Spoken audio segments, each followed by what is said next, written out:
राजा दाजुलाई स्वागत छ गर्ने हो गाइस र रिया म अनि सबै दिदीहरू यहाँ चाहिँ हुनुहुन्छ सबै मेरो ससुरालीतिरका दिदीहरू हुनुहुन्छ हजुरले चिन्नुहुन्न होला र नयाँ नयाँ ब्लगमा देख्नुहुन्छ फर्स्ट टाइम ल हामी चाहिँ आज आएका छौँ लाहापाडा यहाँ 84 वर्तमानको पूजा लगाउनु भएको थियो र त्यहाँ चाहिँ भजनमा हामीलाई इन्भिटेसन थियो गाइस हामी चाहिँ त्यहाँ पुगिसकेका थियौँ र यहाँ हजुरबा हजुरआमाको चाहिँ 84 को पूजा भएको थियो गाइस र हाम्रो रियाले चाहिँ गएर हजुरबा हजुरआमासित चाहिँ आशीर्वाद लिइरहेको छिन् र यहाँ बहिनीहरू चाहिँ मेरो सब्सक्राइबर हुनुहुँदो रहेछ गाइस यहाँहरूले चाहिँ धेरै सपोर्ट गर्नुहुँदो रहेछ thank you so much guys हजुरहरूले यति सपोर्ट गर्नुहुँदो रहेछ मलाई जाने बित्तिकै हामी हजुरलाई चिन्दैछु भ्लग हेर्छु भन्नु र गाइस हाम्रो चाहिँ अहिले भजनमा बस्ने टाइम भइसकेको थियो र म पनि गएर हजुरबा हजुरआमाको चाहिँ आशीर्वाद लिइसकेको थिएँ गाइस किनभने 84 जो पुगिसकेको हुन्छ उनीहरूको आशीर्वाद लिनु चाहिँ धेरै राम्रो हुन्छ गाइस हामीले आशीर्वाद चाहियो पाइयो भने चाहिँ र गाइस त्यसपछि हामी चाहिँ भजनमा बसिसकेका छौँ र यहाँ सबैजना मेरो सब्सक्राइबरहरू पनि पुगिसक्नु भएको छ गाइस यति खुसी लाग्यो नि मैले के भन्नु गाइस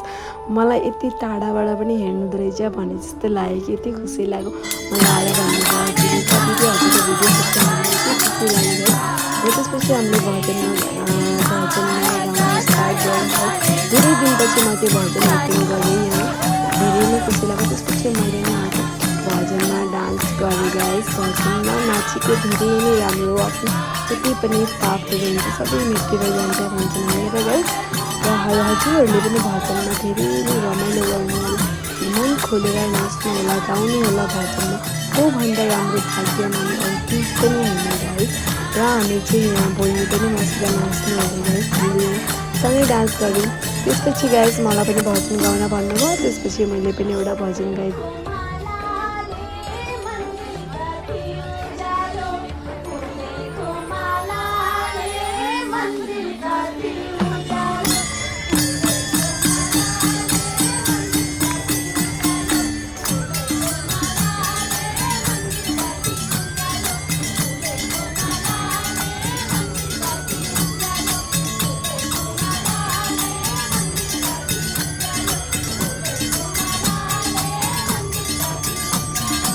र यहाँ चाहिँ मलाई धेरैजनाले मेरो भिडियो हेर्नुहुँदो रहेछ धेरै माया गर्नुहुँदो रहेछ थ्याङ्क यू सो मच र त्यसपछि हामीले गयौँ खाना खान यहाँ सबैजना दिदीहरू खाना बस्न सक्नु भएको छ हेर्न सक्नुहुन्छ र आज चाहिँ स्पेसल खानामा यहाँ के छ हेर्नु गाइस अनि यहाँ दिदीले पनि मेरो ब्लग चाहिँ हेर्नुहुँदो रहेछ पहिलेबाट गाइस बिहाभन्दा अगाडि नै र अहिले चाहिँ झन् छेउमै आइपुगेछु र हाम्रो ब्लग चाहिँ आजको यहीँ खत्तम भयो भेटौँला नेक्स्ट ब्लगमा राधे राधे